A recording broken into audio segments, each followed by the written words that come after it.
राधा राधा राधा राधा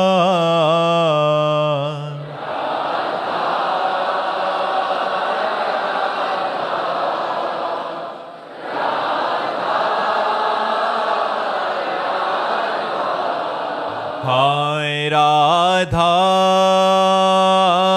राधा राधा राधा राधा राधा राधा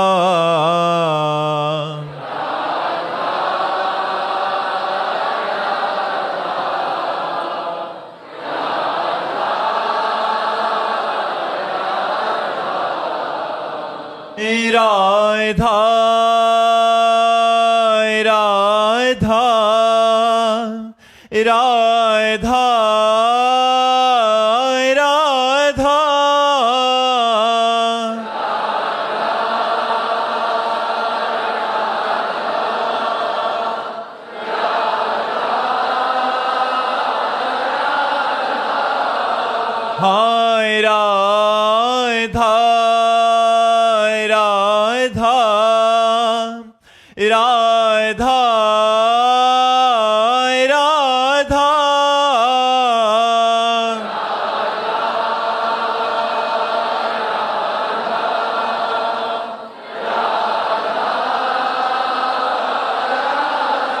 राधा हाय राधा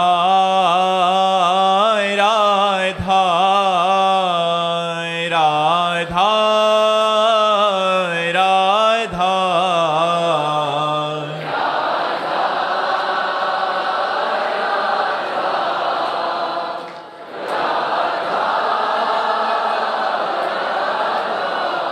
हाय राधा राधा राधा राधा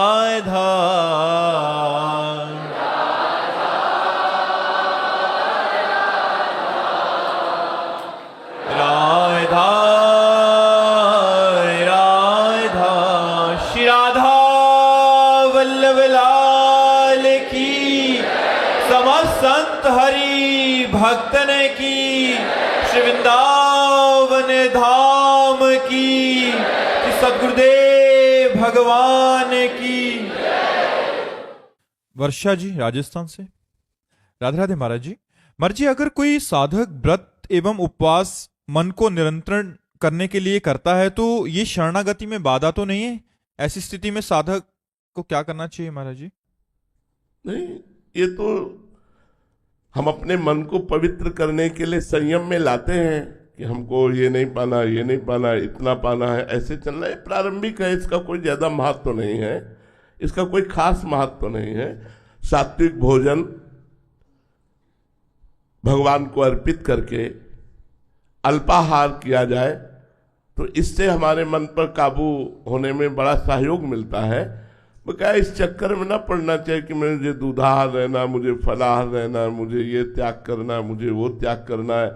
हमें भगवान की स्मृति में डूबने में सहायक क्या है, हमको ये देखना है।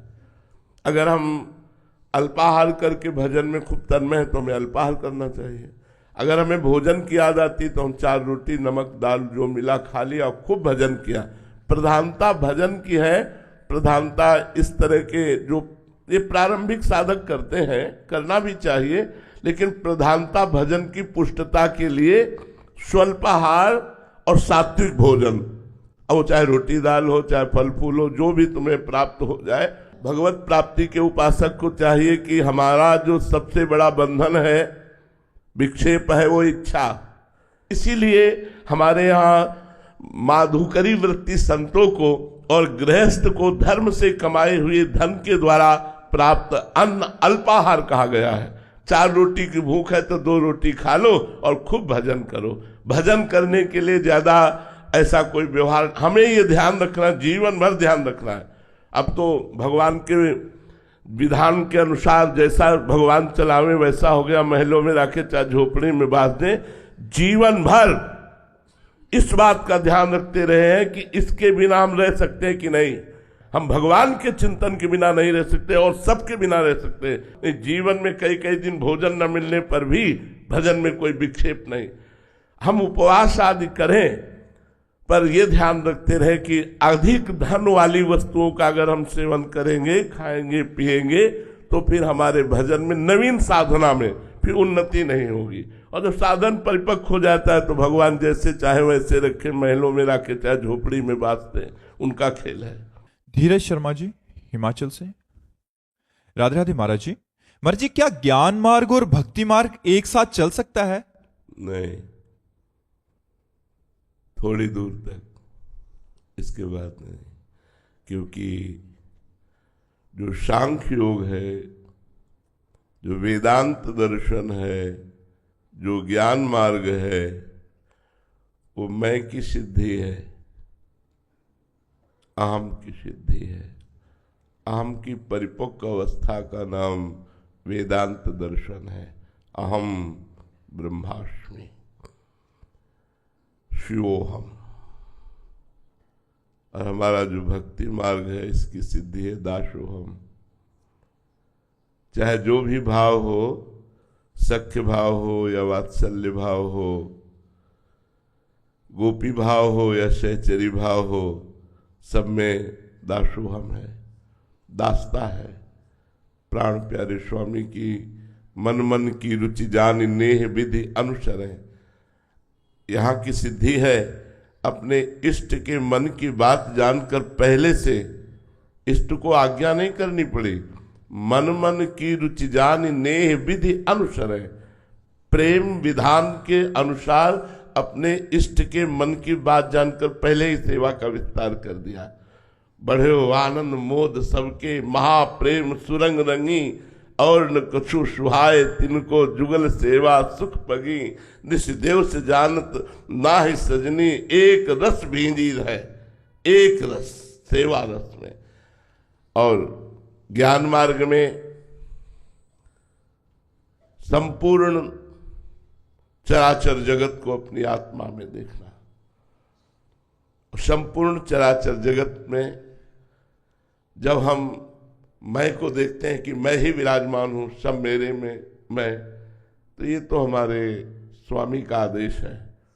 यो माम पश्यति सर्वत्र सर्वम तमयि पश्यति तस्याहम न प्रणश्यामि सच में न प्रणश्यति। हम देखते हैं वासुदेव को, आप देखते हैं मैं को। तो ज्ञान मार्ग में और भक्ति मार्ग में थोड़ी दूर चला जा सकता है। कुछ सिद्धांत ऐसे हैं जो माया निवृत्ति के लिए अत्यंत अनिवार्य हैं दोनों को। लेकिन जब सिद्धावस्था की तरफ कदम पड़ते हैं, लक्ष्य की प्रधानता जब जागृत होती है, तो मार्ग अलग अलग हो जाता है। तत्व वही रहता है, तत्व में अंतर नहीं है। जिसे आत्मा कहते हैं उसे ही परमात्मा कहते हैं। ज्ञानी लोग जिसे ब्रह्म कहते हैं, योगी लोग जिसे परमात्मा कहते हैं, भक्त से भगवान कहते हैं। लेकिन रसास्वादन भेद हो जाता है। इसलिए दोनों मार्ग एक साथ बहुत दूर तक नहीं चले जा सकते। अगर वो एक साथ रहा तो खिचड़ी बन जाएगी और रसास्वादन नहीं कर पाएगा, ना भक्ति का ना ज्ञान का। इसलिए एक मार्ग भगवान ने चयन करने के लिए आज्ञा करी है। चाहे कर्म योग से चलो, चाहे सांख्य योग से चलो, चाहे भक्ति योग से चलो, तो अपने रस का रसास्वादन हो जाएगा, परमात्मा रस का रसास्वादन हो जाएगा। जी। अजय कुमार जी अमृतसर से। राधे राधे महाराज जी। महाराज जी, ये मन, बुद्धि और चेतना क्या है? सूक्ष्म शरीर है। स्थूल शरीर पंचभूतों द्वारा रचित, जो जागृत अवस्था में देखा जाता है। सूक्ष्म शरीर, अंतःकरण, चतुष्टय, 5 ज्ञानेन्द्रियां, 5 कर्मेंद्रियां, और त्रिगुण माया, सतोगुण, रजोगुण, तमोगुण, यह स्वप्नावस्था में देखा जाता है। और त्रिगुण के परिणाम से जो स्वभाव बनता है उसे कारण शरीर कहते हैं। ये सुषुप्ति अवस्था में रहता है। इन तीनों शरीरों का जो प्रकाशक उसे चेतना कहते हैं, आत्मा। सब कर परम प्रकाशक जोई। इसी के प्रकाश से पावरफुल होकर के ये कारण, सूक्ष्म और स्थूल शरीर क्रियान्वित होते हैं। शुभ और अशुभ कर्म करके बार बार जन्म मरण को प्राप्त हो रहे हैं। वही चेतना शक्ति जो अजन्मा है, अविनाशी है, अपने को भूल करके इन शरीरों पर राख करके दुर्गति को प्राप्त हो रही है। राम गोपाल जी राजस्थान से, राधे राधे महाराज जी। महाराज जी आपके चरणों में दंडवत प्रणाम। महाराज जी भगवत गीता में लिखा है कि शास्त्रों के अनुसार परमात्मा प्राप्ति में 3 दोष बाधक हैं, मल, विक्षेप और आवरण। महाराज जी मल, विक्षेप और आवरण का मतलब क्या है? देखो, मल है दुर्वासना, जो बहुत जन्मों की दुर्वासना मम सदा परिकर्षयन्ति। विक्षेप है भोगा शक्ति, बार बार मन का भोगों में जाना। आवरण है अहंकार, जो देहाभिमान है, इस आवरण से युक्त होता है। तो जब हम भजन करते हैं तो दुर्वासना नष्ट हो जाती है, जब भजन करते हैं तो भोगों की इच्छा नष्ट हो जाती है, जब भजन करते हैं तो अंतःकरण धर्म का अहंकार, वो मलिन अहंकार, वो लय को प्राप्त हो जाता है। जब अंतःकरण का अहंकार नष्ट हो जाता है तो मोक्ष को प्राप्त हो गया। इच्छा रहित होना, वासना रहित होना, अहंकार रहित होना, मल विक्षेप आवरण से रहित होकर वो भगवान को प्राप्त हो जाता है। सारिका जी राधे राधे महाराज जी। महाराज जी गुरु के प्रति विरह की स्थिति क्या होती है महाराज जी? उसमें भी रोना आता है क्या? हाँ, क्यों नहीं आता। क्यों? जो इष्ट के प्रति प्रेम होता है वही तो गुरु के प्रति प्रेम होता है। जब हमें इष्ट का सुख प्राप्त होता है तो गुरु के चरणों में बार बार बलिहार जाते हैं कि अगर गुरुदेव कृपा न करते तो मुझ जैसे अधम को नाम मंत्र कहाँ मिलता। और नाम मंत्र की कृपा से आज मुझे सुख जो मिल रहा है, परमात्मा अध्यात्म, ये गुरु कृपा है। इसलिए गुरु चरणों में न्यौछावर होता जाता है और एकांत में अपने गुरु का ध्यान करते हुए रोता है, उनसे बातें करता है, उनसे प्रार्थना करता है कि आप कभी हमसे बिलग मत होइएगा, आप कभी रूसिएगा नहीं। हे नाथ, मैं जैसा भी पतित नीच हूँ आपके चरणों की शरण में हूँ। बार बार वो गुरुदेव की शरण में होता रहता है। एकांत में गुरुदेव के द्वारा दी हुई उपासना से अपने समय को मंगलमय काटते हुए उनके ध्यान में, उनके चिंतन में समय गुजारता है। यही गुरु प्रेम है। गुरु प्रेम का मतलब केवल अंग संग नहीं है। गुरु का ध्यान, गुरु की आज्ञा का पालन, गुरु मंत्र का जप, गुरु के प्रति अंदर से आसक्ति, ये गुरु प्रेम है। कमल प्रमोद जी राधे राधे महाराज जी। महाराज जी चिंता किस प्रकार कम हो महाराज जी? चिंतन के द्वारा। यदि हम भगवत चिंतन करने लगे तो संसार की, देह की आवश्यकताओं की, नाना प्रकार के विषयों की चिंताएं अपने आप नष्ट हो जाएगी।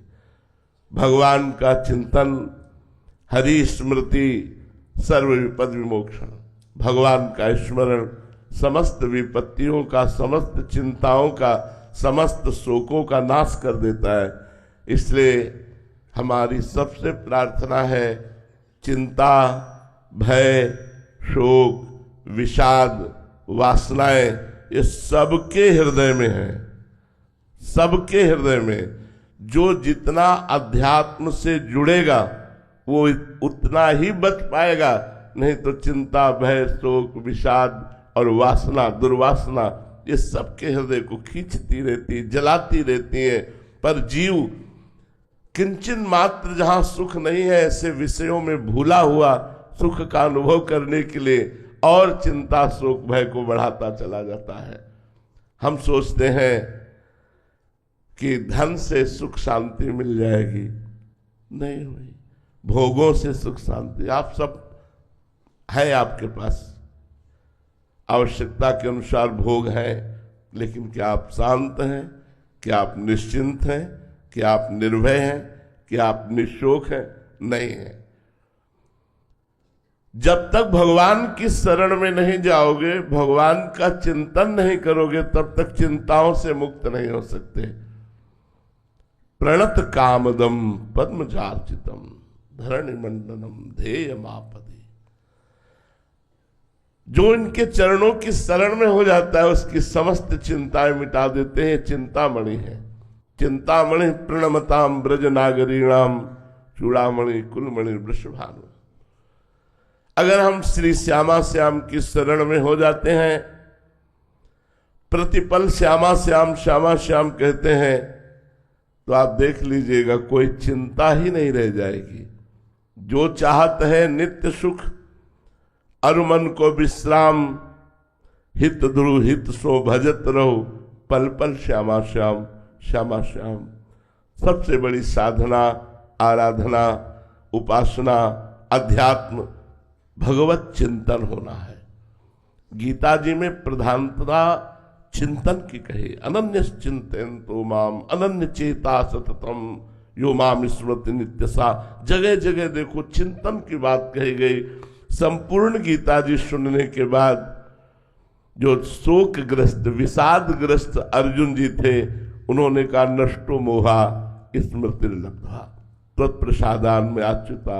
हे अच्युत, आपकी कृपा प्रसाद से अब शोक नष्ट हो गया, मोह नष्ट हो गया। क्या प्राप्त हुआ? स्मृति लब्ध्वा, भगवत स्मृति जागृत हो गई।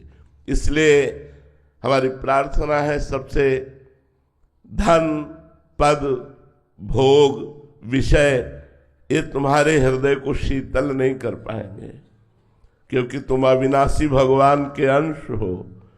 तुम जब तक भगवान की शरण में नहीं आओगे, भगवान का चिंतन नहीं करोगे, भगवान की लीला कथाएं नहीं सुनोगे, भगवान का नाम कीर्तन नहीं करोगे, तब लग कुशल न जीव कहूं, सपने हूं मन विश्राम। जब लग भजत न राम कहूं, शोक धाम तज काम।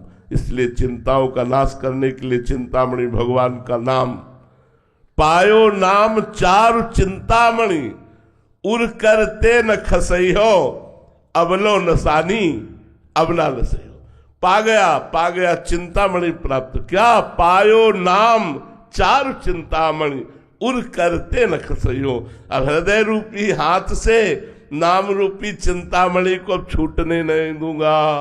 हर समय हृदय में सुमिरन करूंगा, राधा राधा राधा राधा। चिंताएं नष्ट हो जाएंगी, बाधाएं नष्ट हो जाएंगी, आप आनंद में नाच पड़ेंगे। आप देख लीजिए आनंद किसे कहते हैं, अभी तक पहचाना ही नहीं। आप हर समय नाम जपने का अभ्यास कीजिए, उठते बैठते चलते फिरते, आपका यह लोक और परलोक सब मंगल हो जाएगा, विश्वास कीजिए। प्रदीप कुमार जी यमुनानगर से। राधे राधे महाराज जी। गुरुदेव कृपया मार्गदर्शन करें कि आपके सत्संग से हमें यह पता चला कि संचित और क्रियामान कर्म को भजन के द्वारा नष्ट किया जा सकता है, परंतु प्रारब्ध सबको भोगना ही पड़ता है और बड़े बड़े महापुरुषों को भी प्रारब्ध भोगना ही पड़ा। और आपके श्रीमुख से यह भी सुना कि भगवान सर्वशक्तिमान है, सब कुछ करने में समर्थ है महाराज जी, फिर वो अपने भक्तों के प्रारब्ध को पूर्ण रूप से नष्ट क्यों नहीं करते? नहीं, जो सच्चा पहलवान होता है वो कायर और आलसी अपने चेला को नहीं बनाता है। अगर यहां मारा और थोड़ा सा वो कच्चा पड़ा तो हजारों हाथ यही मारेगा वो। तो फिर भगवान जगत गुरु अपने चेला को कच्चा कैसे रखेंगे? शरीर राग से जो डर रहा है कि प्रारब्ध भोग भगवान मिटा दे, वो कायर है, शरीर रागी है। अरे देखो हमारे भगवान सर्वशक्तिमान और परम कृपाल होते हुए अपने चेला पर आरा चलवा दिया, मूरत ध्वज पर, अपने शरणागत पर राग पर आरा चलवा दिया। पूरे देह को चीर कर दो भागों में करो। क्या समझते हो हम जगत गुरु के चेला कोई साधारण थोड़ी है? भगवान अपने पार्षद को कमजोर बनाएंगे क्या? बड़ा सा बड़ा प्रारब्ध भोग भी ऐसे हंसते हुए मुस्कुरा करके जब आग में झोंका गया प्रहलाद जी को, जहर पिलाया गया प्रहलाद जी को, बड़े बड़े गजराजों से रौंदा गया प्रहलाद जी को, अस्त्र शस्त्रों का प्रहार किया गया, कृत्या उत्पन्न की गई, क्या क्या नहीं किया गया, लेकिन बाल भी बांका नहीं हुआ। तो हमारी छाती चौड़ी होती है कि मेरा स्वामी इतना कृपालु है, इतना मजबूत कर देता है अपने दास को कि प्रकृति का कोई भी वार उसका बाल बांका भी न कर पाए। सीम की चाप सके को तासु, बड़ रखवार रमापति जासु। भगवान अपने शिष्य को, अपने पार्षद को, अपने भक्त को कायर नहीं बनाते, कमजोर नहीं बनाते, विश्व को दिखा देते हैं कि देखो अगर जरूरत पड़ी तो मेरे लिए गर्दन कटाने में भी पीछे नहीं हटने वाले। इसलिए भगवान प्रारब्ध नहीं मिटाते, प्रारब्ध भोगने की सामर्थ्य देते हैं। भोगो और मेरा स्मरण करते हुए जगत के लिए उदाहरण बनो, जगत को दिखाओ कि हम भगवान के हैं और हर कष्ट सहकर भगवान के हैं, इसलिए बड़े बड़े महापुरुषों के शरीरों में भीषण पीड़ा दी गई। ये क्या है? भगवान परिपक्व करते हैं, भगवान मजबूत करते हैं अपने दासों को, देह भाव से रहित करके चिदान। तभी तो होता है ऐसा कैसे बोले? ऐसा इसलिए क्योंकि भगवान के दास हैं, क्योंकि भगवान के जन हैं, इसलिए सर्वाश्चर्यमय भगवान की कृपा। भगवान की कृपा कमजोर नहीं करती। महाराज जी प्रतिकूलता देके विशेष भजन में रुचि करवाते हैं। बिल्कुल, प्रतिकूलता ही भगवान के साक्षात्कार का योग प्रदान करती है। जब गजेंद्र ने देखा परिवार के सब लोग भाग गए, हाथी हाथिनियां सब छोड़ के चले गए, शरीर का बल भी हार गया, तब उसे याद आई भगवान की। हृदय से पुकारा हरि, 1 सेकेंड में ग्रास से मुक्ति मिल गई। जब द्रौपदी जी ने देखा पांचों पति गर्दन झुकाए हैं, भीष्म आदि मौन धारण किए हैं, भुजाओं का बल थकित हो गया, 10,000 हाथियों का बल रखने वाला दुशासन बलवान खींच रहा है, जब देखा अपनी दांतों से भी साड़ी छूट जाएगी, गोविंद उसी क्षण वस्त्रावतार भगवान का हो गया। तो प्रतिकूलता योग प्रदान करती है भगवान के मिलन की। महाराज क्या सभी साधकों के जीवन में आएगी ये कि उसको शरणागत होना ही पड़ेगा प्रभु के चरणों में, या अलग भी स्थितियां हैं? अब ये वैद्य जाने की कौन सी दवा किस मरीज को देनी है। ऐसा तो नहीं कि बुखार में एक ही दवा सबको चलती हो, एक ही डोज सबको दिया जाता हो। एक ही प्रकार का बुखार नहीं होता, कई प्रकार का बुखार होता है, तो कई प्रकार की दवाएं भी होती हैं। अब जैसे अम्बरीश जी हैं, स्वस्थ शरीर है, चक्रवर्ती सम्राट हैं, सारा सुख वैभव है और भगवान के महान भक्त हैं। तो हम जैसे देहाभिमानियों को देह राख से मुक्त करने के लिए अशुभ प्रारब्ध को भगवा कर भगवान पवित्र करके और अपने दिव्य पार्षद रूप को दे करके बुला लेते हैं। ऐसा नहीं है कि सबको कष्ट मिलेगा, सबको प्रतिकूलता मिलेगी। डरो मत, डरो मत, ये सबके लिए नहीं है। भगवान बहुत करुणामय है, बहुत कृपा करते हैं, बहुत दुलार करते हैं। ये अपने पार्षदों से खेलते हैं, दूसरे की ताकत ही नहीं है, वो अपने पार्षदों से खेलते हैं, दूसरों से नहीं। डरो मत, ये दूसरों से खेल नहीं खेलते, ये अपने पार्षदों से खेलते हैं। मन आया तो भरी बाजार में पिटवा दिया, मन आया तो पूरे विश्व को झुकवा दिया, दोनों काम करते रहते हैं। ये अपने पार्षदों से खेलते, दूसरे से नहीं खेलते। इसलिए आप लोग डरो मत, आप लोगों के ऊपर ये खेल खेलने वाले नहीं है, ये खेल खेलते अपने निज पार्षदों से। इनका पार्षद बनने के लिए क्या करना पड़ेगा? हाँ, अब खास बात आई, प्राण न्यौछावर करने पड़ते हैं, सर्वस्व न्यौछावर करना पड़ता है। अपना शब्द केवल भगवान के लिए रखना पड़ता है। अपना शब्द, अपना कौन? तो ढूंढे, पूरे विश्व में कोई नहीं निकला, केवल भगवान निकले। मेरे तो गिरधर गोपाल, दूसरों न कोई। अब दूसरों में शरीर भी है, गिरधर गोपाल के सिवा मेरा कुछ नहीं है। ये प्रभु का शरीर है, चाहे तो अभी कटवा दे, चाहे तो इसे सड़वा दे, चाहे तो इसे पुजवावे, ये उनका है, मेरा नहीं है। सब कुछ समर्पित, तन मन प्राण सर्वस्व समर्पित, अपनापन केवल भगवान से। वो भगवान का निजी पार्षद है। कहा राम रन हतो पचारी, अंतिम श्वास तक भगवान के आदेश का पालन किया। जय विजय है और कोई नहीं है, रावण कुंभकर्ण। और भगवान के सामने भगवान को कटु वचन कहते हुए भगवान पर अस्त्र शस्त्रों का प्रहार। ये तो विरोधी पक्ष में भीष्म जी महाभागवत और कृष्ण चंद्रजू के शरीर में कितने बाण मारे, कितने अस्त्र मारे। क्यों? क्योंकि वो निजी पार्षद है। अगर कृष्ण की इच्छा है कि प्रहार करो तो चूकेंगे नहीं, 1 सेकंड में उनकी आज्ञा का पालन करेंगे। मर्जी स्थिति नाम जप से आएगी या उनकी कृपा से ही आएगी? वैसे प्रधानता तो कृपा है, लेकिन सहयोगी नाम जप है। भगवत पार्षद, भगवत समर्पित। एक दिन द्वारिकाधीश हा गोपी, हा गोपी, तो देवर्षि नारद जी पहुंचे, देखा कि भगवान की आंखों में अश्रु है और मुख में गोपी नाम है। कहा प्रभु, एकांत में आप उसी का सुमिरन करते हैं जिससे बहुत प्यार करते हैं। आज मुझे पता चल गया आप गोपियों को बहुत प्यार करते हैं। क्या हम में से कोई ऐसा भक्त नहीं है जो कभी आपको एकांत में ऐसे याद आता हो? भगवान ने देवर्षि नारद जी से कहा कि हम इंतजार ही कर रहे थे कि आप आए और मैं अपनी पीड़ा बताऊं। आज मेरे उदर में बहुत पीड़ा हो रही है। प्रभु पीड़ा हो रही? हाँ। अगर किसी भक्त की चरण रज लेकर के मैं ऐसे लगा लूं तो पीड़ा समाप्त हो जाए। भक्त की चरण रज अभी लाता हूं प्रभु। अब जिस भक्त से कहें कि आप भगवान के भक्त हैं, अपनी चरण रज दे दो, भगवान के उदर में पीड़ा है, भगवान लगाए। भगवान नरक भेजोगे? भगवान के लिए हम चरण रज दें? अरे नारद जी कैसी उल्टी बात करते हो। लेकिन जब ब्रज में आए और कहा गोपीजनों से कि भगवान के उदर में पीड़ा है, चरण रज, तो ऊपर की ओढ़नी उतार दियो, सबने अपनी चरण रज झाई, बोले जल्दी जाओ और उनसे कहो लगाओ तुम्हारी पीड़ा दूर हो जाए। तो बोली तुम्हें पता है भगवान को चरण रज दे रहे हो, नरक जाओगी? अरे बोले हम कोटि कोटि नरक भोगे, मेरे प्रीतम का कष्ट दूर हो जाए। जब जाके बात कही तो भगवान के आंसू आ गए और कहा तुम भी तो भक्त थे, तुमने अपनी चरण रज दी क्या? क्योंकि तुमको एक, अरे भगवान को चरण रज कैसे, अपनी चरण रज नहीं, सर्वस्व भगवान। ऐसा समर्पण तो फिर मालिक और उसका खेल बराबर होता है।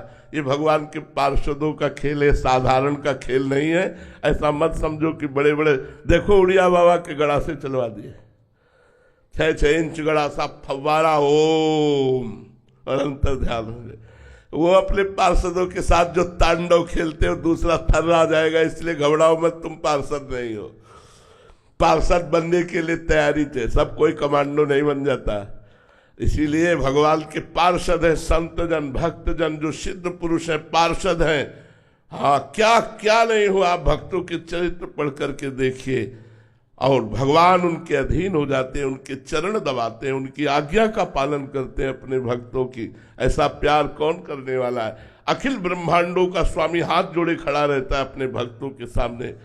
पग चापू और सेज बिछाऊं, नौकर बनूं हजाम, हाकू बैल बनो गडवारो, बिना तनख्वाह रथवान, यही तो मेरे मन में ठनी भगत मेरे मुकुटमणि।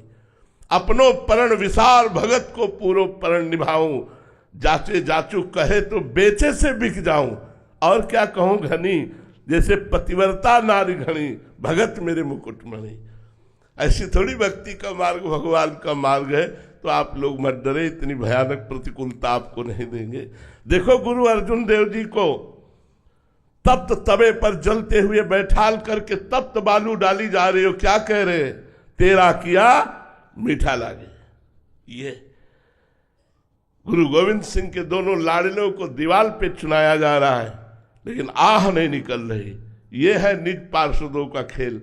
ये अपने पार्षदों से खेलते, साधारण से नहीं खेलते। भाई खाओ पियो, मनोरंजन, बैलेंस बना के चलो, बात अलग है। अगर पीछे पड़े तो फिर अपने लायक वो बना लेते हैं, अपने लायक बना लेते हैं, पुजवा के पिटवा के हर तरह से वो अपने लायक, कुम्हार ठोक ठोक के मटकी अपने लायक बना लेता है, धूप में सुखाता है, फिर आवे पे जलाता है, फिर वो बाजार में रखता है। ऐसे भगवान अपने भक्त को परिपक्व करके सतरति सतरति सा लोकांतार्यति मम भक्ति युक्तो भुवनम पुनाद, मेरा भक्त लोक के लोक को पावन कर सकता है, ऐसा भगवान बना देते हैं।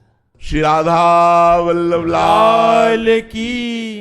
हम तो यही समस्त भारतीय संतों से प्रार्थना करते हैं कि आज हमारा जो समाज व्यभिचार और व्यसन की तरफ प्रवृत्त हो रहा है, नए नए बच्चे गलत मार्गों का अनुसरण कर रहे हैं, तो हमारी वाणी, हमारा प्रयास, उपदेश आदि विविध प्रकार के अनुष्ठानों के द्वारा हम अपने समाज को सुख और शांति प्रदान करना चाहते हैं। जितने भी संत स्वरूप हैं सुख और शांति प्रदान करना चाहते हैं। तो हम चाहे उनको अपने पास बुलावें या चाहे उनके पास जाकर के हम उनको अध्यात्म का मार्ग बताएं, अध्यात्म उनके अंदर प्रवेश कराएं, जिससे ये जो दुर्दशा हो रही है, मांस भक्षण, मदिरा पीना, व्यभिचार करना, गंदे आचरणों में प्रवृत्त होना, ये अशांति का मार्ग है। शांति तो जब तक हमारे अंदर विवेक का जागरण नहीं होगा